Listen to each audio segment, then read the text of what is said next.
Well, hello, Facebook family. Andrew Casa here again. I know I was on just last night showing how we do the evening prayer service, or the evening office, as we call it in the Book of Common Prayer. And so, as we're approaching kicking off this Wednesday with our first public meeting with our prayer service at the YFC office in downtown Greenville, there's been a video I've been wanting to post for a while, and I didn't quite know how to do it. And so, the video in my mind was, what is Anglicanism? What is Anglican Christianity? A lot of people ask. So I'm going to give a very short answer, and then I'm going to expand a little bit and give a little bit of a longer answer. And the short answer is Anglican Christianity is the Christianity that comes to us through England. That it appeared in England within a couple hundred years of the death of Christ. It was heavily impacted by the Protestant Reformation. It has continued to evolve as it has gone out throughout the whole world. But through that, it's heavily impacted by the Book of Common Prayer, which is the prayer manual for Anglicans, and the book with the prayer services. And so that's Anglicanism. It's the Christianity that first arrived in England, was part of the Holy Catholic Church until the 16th century, and saw the overreaches of medieval Catholicism, and so, like other countries, had a Reformation movement, and that is why there is an Anglican Church that is separate from the Roman Catholic Church, but also very similar in many ways to the Roman Catholic Church. And I'll talk a little bit about that in my longer explanation. So that's the end of the short explanation. The Anglican Church is an Orthodox, Bible-believing branch of Christianity that happens to have gotten its character from England.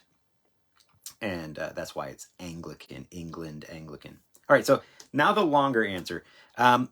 If you were to explain what it means to be an American to somebody who's from Canada, and then turn around and give an explanation to somebody who's from, say, Taiwan, you would have very different things to say. I mean, they just have very different contexts on, Canadians would probably understand Western culture a little bit more. And for Taiwanese people who come from Eastern culture, there might be a little more of defining your terms. And so somebody says, what's an Anglican? I'm like, okay, well, do you have like a Lutheran background? Do you have a Catholic background? Do you have a Baptist background? Because how you view those things could impact, the way you discern the words that I'm saying. But generally, what is the long answer to what is an Anglican? The long answer is, by about 200 AD, Roman soldiers had brought Christianity to the shores of England. And it might have even gotten there beforehand, but the stories we have are more legends than they are provable facts. But the legends are there, so you don't completely ignore them. But Christianity, we know for sure by the year 200, it was in England. And it was part of the larger Roman Empire, so it had a Roman Western way of doing Christianity. Of course, the Roman Empire collapses, and so English Christianity is left to fend for itself. It goes through a bit of a dark period in that it's shrinking, and we don't know a lot about what's going on. There isn't a lot written, but it is still going. And then a pope sends a delegation to go see what's going on with the church in England and to re-evangelize the English people. And that evangelism takes place. The Christians who are there are brought under the larger Roman Catholic structure and agree to be part of that church. Throughout the years, they certainly show some independence, being English and being far away from Rome. Say, hey, here's some of the ways we're going to hold on to our character. And by the 15th century, or in the 16th centuries, you're seeing other Christian movements in Europe reform as part of the Protestant Reformation. The English Catholicism also reforms as part of the Protestant Reformation, and that's under Henry VIII. And some of you, maybe you've read the books on Henry VIII and all the things that went with that. So the Christianity that comes out on the other end of the Protestant Reformation prides itself in being very connected to the writings of the Church Fathers, and very very strongly feeling like the beliefs in how man is justified before God, the role of the Bible and all of those things. The beliefs of Anglican Christianity sees itself as being rooted in what's been handed down by the church fathers. There's been an explosion of interest in the early church fathers in the past 30 years, and a lot of the research has been led by Anglicans, just because Anglicans have this long history and um, legacy of being very thoughtful on who and what the church fathers are saying.